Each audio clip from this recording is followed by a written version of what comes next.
ഇത് ഇങ്ങനെ ഈ ചപ്പ്, പുതിന, ഉള്ളി, കറിവേപ്പില, ഇഞ്ചി, വെളുത്തുള്ളി പേസ്റ്റ്, തക്കാളി ഇതെല്ലാം കട്ട് ചെയ്ത് റെഡിയാക്കി ഇങ്ങനെ വെക്കുക. അത് കഴിഞ്ഞ് ആദ്യം ഇതേപോലെ മറ്റേ കോഡോ മില്ലറ്റ് വെള്ളത്തിൽ കഴുകിയിട്ട് ഇതേപോലെ സൂക്ക് ചെയ്യണം കുറച്ച്, ഒരു 2 മണിക്കൂറൊക്കെ. ബീഫ് ഇതേപോലെ കുക്കറിൽ ഇട്ടിട്ട് ഒരു 3 വിസിലടിക്കുക.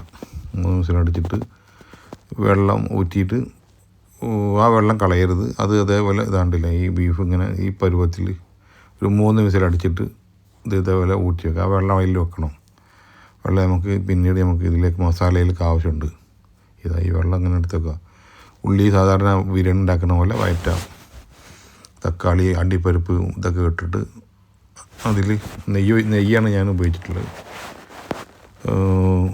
ഇതേപോലെ ഇങ്ങനെ വഴറ്റിയിട്ട് മറ്റേ എന്തുണ്ടല്ലോ, ഈ നെയ്യാണ് ഞാൻ ഉപയോഗിച്ചിട്ടുള്ളത്. മറ്റേ ഇതേപോലെ പുതിന ഇതെല്ലാം അതിലേക്ക് ആഡ് ചെയ്യാം. തക്കാളി, പിന്നെ അതേപോലെ ഇഞ്ചിയും വെളുത്തുള്ളിയും പേസ്റ്റൊക്കെ ചെയ്യലൊക്കെ ഇതിൽ മിക്സ് ചെയ്യുക. ഒരു തൈര് അതിൽ ഒഴിക്കണം കേട്ടോ, ഒരു തൈര് അതിൽ ഒഴിക്കണം. അത് ഇപ്പോഴല്ല, കുറച്ച് തക്കാളിയൊക്കെ ഒന്ന് ഉടഞ്ഞ് വരുമ്പോൾ ഇത് ചെയ്യുന്നതാണ്. പിന്നെ ഇതേപോലെ വഴറ്റിയെടുത്തിട്ട് നല്ലോണം മറ്റേ ബീഫ് അതിലേക്ക് ആഡ് ചെയ്യുക.